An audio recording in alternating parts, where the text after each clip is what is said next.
요한복음 17장 6절에서 10절 말씀 우리 한 목소리로 읽겠습니다. 세상 중에서 내게 주신 사람들에게 내가 아버지의 이름을 나타내었나이다. 그들은 아버지의 것이었는데 내게 주셨으며 그들은 아버지의 말씀을 지키었나이다. 지금 그들은 아버지께서 내게 주신 것이 다 아버지로부터 온 것인 줄 알았나이다. 나는 아버지께서 내게 주신 말씀들을 그들에게 주었사오며 그들은 이것을 받고 내가 아버지께로부터 나온 줄을 참으로 아오며 아버지께서 나를 보내신 줄도 믿었사옵나이다. 내가 그들을 위하여 비옵나니 내가 비옵는 것은 세상을 위함이 아니요 내게 주신 자들을 위함이니이다. 그들은 아버지의 것이로소이다. 내 것은 다 아버지의 것이요 아버지의 것은 내 것이온데 내가 그들로 말미암아 영광을 받았나이다. 아멘. 자기 제자들을 끝까지 사랑하시되 끝까지 사랑하시는 주님은 영광 받으셨을 때가 이르렀음을 아시고 제자들에게 그들이 겪게 될 일들에 대하여 자세하게 알려주신 후에 하늘을 우러러 기도하셨습니다. 주님은 이 땅에 계시는 동안 내내 생각하고 또 기다려왔던 그때가 이르렀다라고 하시면서 그때 곧 주님께서 십자가에 죽으시는 때 그 일은 하나님께서 예수님께 주신 모든 사람에게 영생을 주실 일이며 그것이 아버지께서 아들을 영화롭게 하사 아들로 아버지를 영화롭게 하실 영광이라고 하셨습니다. 그런데 요한복음은 예수님의 이런 기도를 어떻게 기록할 수 있었겠습니까? 당연하게도 예수님께서 직접 음성으로 내어서 기도하셨기 때문일 겁니다. 그런데 예수님이 직접 음성을 내어 기도하실 필요가 있을까요? 사실 기도 자체가 목적이라면 예수님은 그렇게 하실 이유가 전혀 없습니다. 아버지와 아들은 하나이심으로 생각하는 것만으로도 기도가 되기 때문에 그렇습니다. 그러면 그럼에도 불구하고 예수님께서 직접 음성을 내어 기도하시는 이유가 무엇이겠습니까? 제자들에게 그 기도를 들으라는 겁니다. 제자들이 들어야 해서 제자들 들으라고 일부러 음성을 내어 기도하시는 겁니다. 그러니까 지금 예수님의 기도는 하나님께 올려드리는 기도이기도 하지만 동시에 제자들을 위한 말씀이기도 한 겁니다. 예수님께서 이런 방식의 말씀을 선택하시는 이유는 이제까지 말씀하시는 것과 마찬가지로 이제 있을 일들로 놀라고 당황하게 될 제자들을 위로하고 격려하셔서 그들이 그 모든 일들이 지난 후에 말씀하신 것을 믿음의 근거로 삼게 하시기 위해서입니다.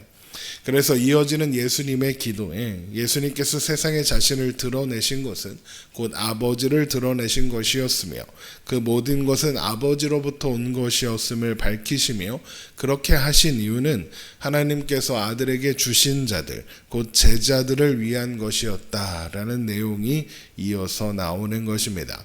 요한복음 17장 6절입니다. 세상 중에서 내게 주신 사람들에게 내가 아버지의 이름을 나타내었나이다. 그들은 아버지의 것이었는데 내게 주셨으며 그들은 아버지의 말씀을 지키었나이다. 예수님은 세상 중에서 아버지께서 주님께 주신 자들에게 아버지의 이름을 나타내셨습니다. 고대 사회에서 이름은 단순히 호칭이 아니라 그 사람의 존재와 성품과 인격을 나타내는 것이었습니다. 그래서 예수님이 나타내셨다고 하시는 아버지의 이름은 단순히 하나님의 호칭, 하나님의 명칭이 아니라 성부 하나님의 인격과 사역, 그 자체인 겁니다. 이것은 요한복음 1장부터 계속해서 확인했던 내용이죠. 예수님은 말씀으로 오셔서 하나님을 나타내셨습니다. 하나님이 누구시며 하나님이 어떤 분이신지 특히 그가 이 세상과 죄인을 위하여 행하고자 하시는 일은 무엇인지 어떤 계획을 가지고 계시는지 지속적으로 나타내셨습니다. 그런데 예수님을 통해 나타나는 아버지의 이름은 아무에게나 주어진 것은 아니었습니다. 그 이름이 드러나는 대상은 아버지가 세상 중에서 취하사 아들에게 주신 사람들이었습니다. 물론 예수님은 모든 사람에게 아버지의 이름을 나타내셨죠. 세상 모든 사람들이 하나님 나라 복음을 들을 수 있습니다. 그러나 어떤 사람은 받아들이고 어떤 사람은 거부합니다. 그러면 왜 어떤 사람은 받아들이고 또 어떤 사람은 거부하는 걸까요? 각각의 처한 상황과 입장이 다르고 생각과 마음이 다르기 때문이냐? 그렇지 않다는 겁니다. 그런 것들 이전에 하나님께서 세상에 구별하여 자기 소유로 삼으신 선택의 결과로 그렇게 된다는 겁니다. 그러니까 예수님을 통해 드러나는 하나님을 믿는 믿음, 그분의 말씀을 지키는 믿음, 그래서 이르게 되는 구원은 사람의 범위와 차원을 넘어서는 하나님께서 친히 이루시는 하나님의 사역이요 철저한 은혜의 결과라는 겁니다. 그리고 그렇게 하나님을 알게 된 사람들, 하나님의 주권과 섭리와 경륜을 믿게 된 사람들은 그 모든 것이 구원과 영생과 또 아들을 주신 그 모든 것이 아버지로부터 왔다는 것을 알게 됩니다. 요한복음 17장 7절입니다. 지금 그들은 아버지께서 내게 주신 것이 다 아버지로부터 온 것인 줄 알았나이다. 어떤 사람들은 이렇게 말합니다. 내가 믿는 거다. 내가 선택했다. 내가 교회 다니기로 한 거고 내가 믿기로 했고 내가 하나님 부처님 알라신 이런 신들 중에서 내가 하나님을 선택했고 그래서 내가 신자가 된 거다라고 이야기합니다. 그러나 그 어떤 사람들도 스스로 믿음을 선택할 수 없습니다. 모든 인간은 본질상 진노의 자녀이며 그래서 구원이 필요하다는 사실, 그리고 그 구원을 위해서는 예수님이 필요하다는 사실조차 알지 못합니다.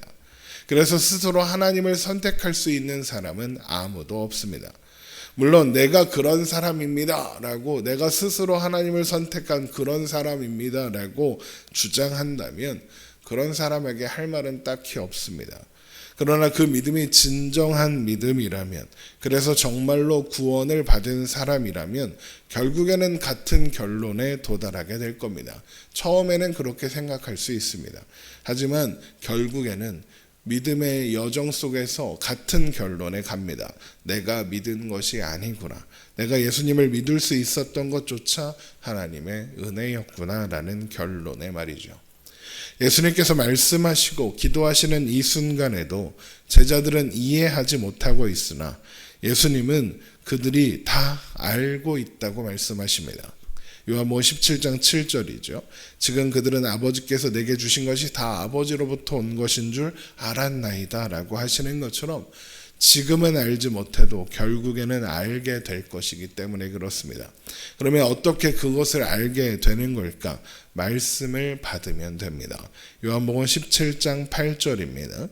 나는 아버지께서 내게 주신 말씀들을 그들에게 주었사오며 그들은 이것을 받고 내가 아버지께로부터 나온 줄을 참으로 아오며 아버지께서 나를 보내신 줄도 믿었사옵나이다.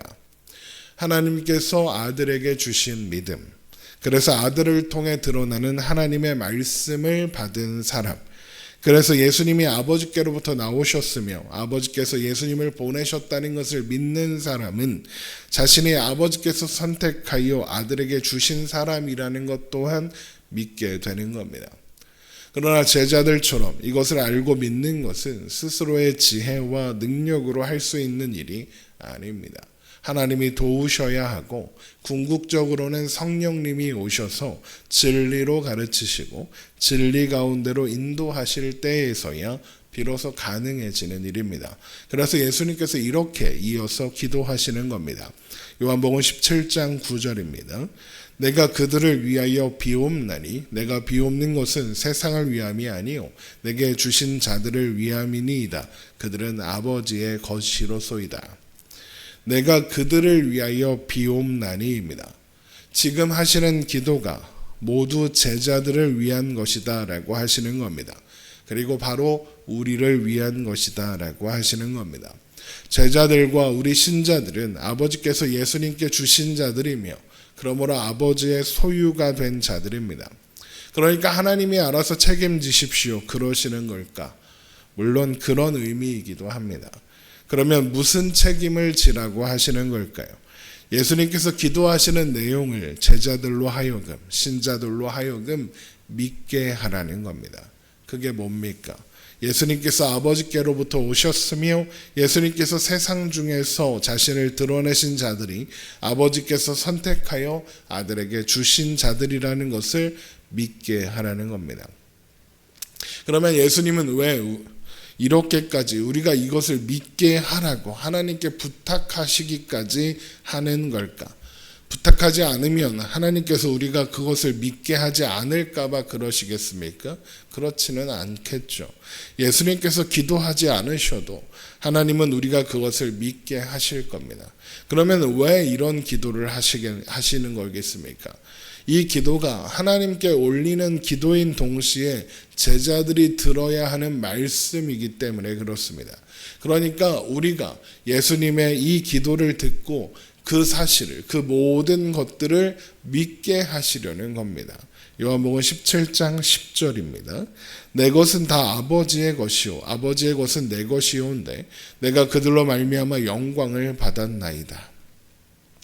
왜 우리가 예수님이 아버지께로부터 나오셨으며 아버지께서 예수님을 보내셨다는 것을 믿는 것, 그리고 자신이 아버지께서 선택하여 아들에게 주신 사람이라는 것을 믿는 것이 하나님의 영광이 되고 우리가 하나님의 소유라는 증거가 되는 걸까? 그것을 믿는다라는 것은 나는 나를 구원할 수 없는 존재라는 것을 안다는 것이고, 그런 내가 구원을 받아 하나님의 자녀가 되었다면 그것은 하나님의 주권과 작정, 섭리와 경륜의 결과라는 것을 안다는 의미이기 때문에 그렇습니다. 나의 존재는 하나님께서 그 뜻을 따라 베푸신 은혜의 결과라는 것을 아는 자가 취할 수 있는 행동, 태도가 뭐겠습니까? 오직 하나님께 영광 돌리며 그 은혜를 찬양하는 것뿐입니다. 아버지에 달리시는 예수님의 증거를 받아들이고 믿는 사람은 사람의 지혜와 힘으로는 불가능한 사람이고 그런 일이 일어난 것이고, 아버지께서 선택하여 예수님께 보내신 사람들 가운데 성령님께서 역사하신 결과로만 이루어지는 결과입니다. 그렇게 고백하는 사람만이 예수님께서 오르신 십자가가 하나님의 사랑으로 보이고 능력으로 보이는 겁니다. 또한 십자가에서 그 모든 일을 계획하시고 이루신 하나님의 지혜를 발견할 수 있는 겁니다. 그래서 바울이 유대인은 표적을 구하고 헬라인은 지혜를 찾으나 우리는 십자가에 못 박힌 그리스도만을 전할 수밖에 없다고 하는 겁니다. 거리끼고 미련해 보이는 십자가 복음만 전하는데 믿는 사람들이 있다는 겁니다. 어떻게 그런 일이 일어날 수 있느냐? 오직 부르심을 받은 자들에게는 유대인이나 헬라인이나 그리스도는 하나님의 능력이요 하나님의 지혜가 되기 때문입니다. 부르심을 받은 그들에게는 십자가 복음이 하나님의 능력으로 하나님의 지혜로 보인다는 겁니다. 하나님께서 택하여 부르신 자들에게는 그렇게 보이는 겁니다. 또한 그래서 바울은 복음을 전할 때 사람의 지혜나 정교한 논리에 호소하지 않고 오직 성령님께서 친히 증거하심을 따라 외쳐 전할 수밖에 없다고 하는 것이며, 또한 그래서 그럼에도 불구하고 결국 믿게 되는 것은 사람의 지혜로 말미암지 않고 하나님의 능력으로 된 일이라고 고린도전서 2장에 고백하는 겁니다. 이것이 우리가 믿음의 자리에 와 있는 이유이고 과정입니다. 그래서 예수님께서 제자들을 가리켜 그리고 우리들을 가리켜 요한복음 17장 8절에 나는 아버지께서 내게 주신 말씀들을 그들에게 주었사오며 그들은 이것을 받고 내가 아버지께로부터 나온 줄을 참으로 아오며 아버지께서 나를 보내신 줄도 믿었사옵나이다 라고 하시는 겁니다. 그러니 신자에게 있어 우리의 존재와 운명이, 우리가 받은 구원이 오직 하나님의 주권적 선택과 섭리, 경륜의 결과라는 것을 믿는다는 것이 얼마나 중요한 일이겠습니까? 그 은혜의 신비와 그 경륜의 놀라움을 기억하고 묵상하며 우리를 선택하고 부르신 하나님을 바라보고 의지하며 오늘을 살아가는 우리가 되기를 주님의 이름으로 축원합니다. 기도하겠습니다.